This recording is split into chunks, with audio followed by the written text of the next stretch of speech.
जिस प्यार को पाने के लिए रची थी मौत की खतरनाक साजिश, उसका आखिर क्या हुआ जानते हैं इस वीडियो में। आज जिस केस के बारे में हम बात करने वाले हैं वो है 2011 का बहुत ही खतरनाक केस। 2011 का शिखा दुबे गोरखपुर हत्याकांड के बारे में लोगों को हैरान करती है। लोग जिसे मरा हुआ समझ रहे थे वो अपने प्रेमी के साथ सोनभद्रा में रह रही थी। इधर गोरखपुर में किसी और महिला की लाश को अपनी बेटी समझ करके पिता ने उस लड़की का अंतिम संस्कार कर दिया। पर जब पिता के सामने उसकी असली बेटी सामने आई तब पिता फूट फूट के रोने लगे। पिता जिसे मरा हुआ मान चुके थे, असल में वो उसके सामने खड़ी थी। शिखा जब अपने पिता राम प्रकाश दुबे के सामने आई तो पिता उसके गालों को छू करके अपने आप को ये यकीन दिला रहे थे कि भाई उसकी बेटी जिंदा है। पिता ने अपनी मोह माया को साइड में हटा करके उसे ये बोला कि अब ये मेरे लिए मर चुकी है। तो कहानी की शुरुआत करते हैं। 11 जुलाई 2011 को गोरखपुर सिंगड़िया गांव में एक लड़की की लाश मिली। तो पुलिस ने पता लगाया कि भाई ये इस लड़की की लाश है। उसकी कद काठी और उम्र से पता चला कि वो कमलेशपुरा कॉलोनी इलाके से गायब युवती शिखा दुबे है। उसकी पहचान के लिए उसके पिता, उसके घर वाले और उसके रिश्तेदार को बुलाया गया था। दरअसल उस लड़की की लाश जो थी वो बहुत ही ज्यादा खराब कर दी गई थी। दिख नहीं रही थी कि भाई वो लड़की, पहचान में नहीं आ रही थी कि वो कौन सी लड़की है, कौन है, क्या वो यही है या फिर कोई और है। इसलिए उसके घर वालों को बुलाया गया था और उसके घर वालों ने उसे अपनी बेटी मान लिया कि जिस प्रकार की कद काठी उस लड़की की थी और जो चीजें पहचान में आने वाली थी वो सारी चीजें उस लड़की के पास में थी। उनके घर वालों को लगा कि भाई ये लड़की हमारी ही है, क्योंकि लड़की के पिता राम प्रकाश दुबे को शक हुआ कि भाई मेरी बेटी की हत्या कौन कर सकता है। तो पड़ोस में दीपू नाम का एक लड़का था जो कि उसकी लड़की से प्यार करता था और उन दोनों के बीच में अफेयर वगैरह चल रहा। पिता ने दीपू पर हत्या का आरोप लगाया। पुलिस दीपू के तलाश में जुट गई और जांच के दौरान दीपू के घर पे पहुंची,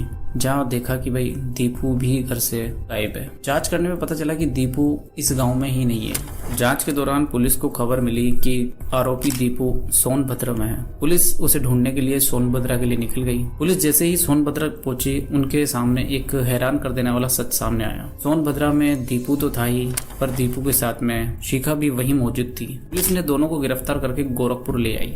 गोरखपुर लाने के बाद शिखा ने एक ऐसा सच का खुलासा किया जिसे सुनकर के पुलिस वालों के कान खड़े हो गए और उसके घर वालों को भी यकीन नहीं हुआ कि भाई हमारी बेटी इस कदर ये काम कर सकती है।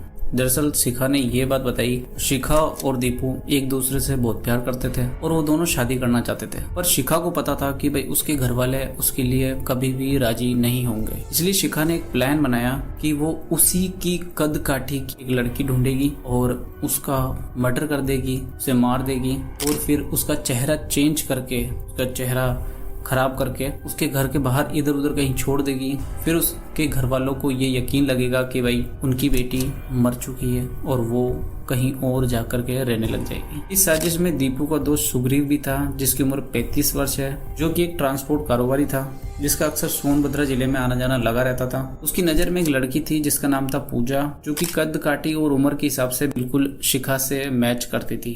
अब उसको ये था कि इसे किसी भी हालत में यहाँ से गोरखपुर ले जाया जाए और वहाँ ले जाकर के इसकी हत्या करे। पूजा की 3 साल की बेटी भी थी। दीपू और सुग्रीव पूजा को 3000 रुपए की नौकरी के बहाने गोरखपुर ले आए।